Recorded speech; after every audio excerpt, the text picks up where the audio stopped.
Citizens pay their taxes, they often wonder, where does the money go? Federal funding of public education, an important factor in providing necessary resources for all children to achieve, is increasingly missing. A 2014 study by Claire McCann indicates that only around 8% of education funding comes from the federal government, and federal money is divided among the states with a convoluted and hard to follow formula that changes through the years. U.S. News World Report education reporter Lauren Kammerer reported in 2016 that the Pell Grant Program distributes most federal education funds. Title I follows closely, and special education programs and early childhood education programs distribute the least. In this video, I will focus on federal funding for special education. Individuals with Disabilities Education Act, or IDEA, of 1975 has been the driving force behind state and local special education services and spending policies for 40 years. Michael Griffith of ECS.org states that the IDEA requires that students with disabilities get an appropriate education in the least restrictive manner possible. It guides states and districts about the special education services they must provide for their students with disabilities. When the IDEA passed, Congress promised to help states and local school districts with up to 40% of special education cost, but it has never provided more than a third of the funds it pledged. The burden of funding IDEA falls to the state and local districts. States and districts must provide each special education student the required services to get any of the money promised by the federal government. Most federal special education funding is distributed through IDEA Part B. Until 2005-2006, federal funding for IDEA Part B provided funds based on special education student counts. But in the 2006-2007 school year, federal government changed the distribution formula to discourage over-identification of students with disabilities.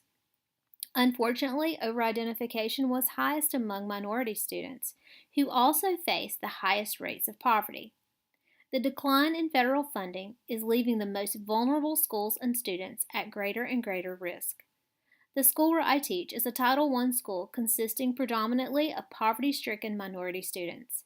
The government told our school that we had too many students identified as special education relative to our total student population.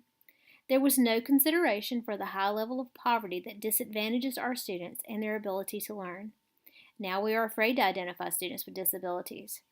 In an effort to better monitor our students, we have monthly RTI meetings to make sure we have a thorough document trail for the students we believe need testing for disability services. While our records leave little question about the identification of students with disabilities, it takes longer to collect the data to prove a child needs testing, thus creating a longer time for diagnosis and a larger achievement gap to overcome. Once a student has been identified, she can count on the formula for determining the amount of funds we get from the federal government. McCann's research indicates that special education funds total about $11.5 billion per year.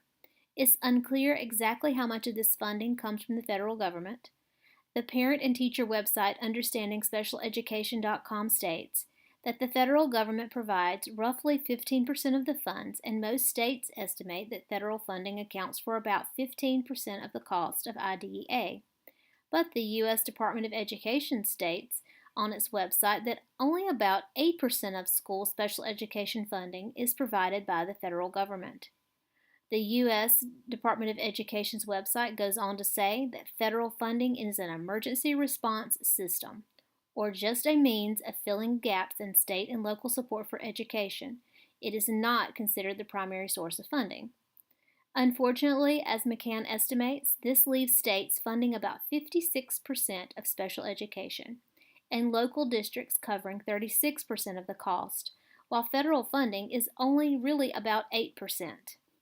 If special education services are going to succeed for all schools, states and local districts need the financial support promised by the IDEA.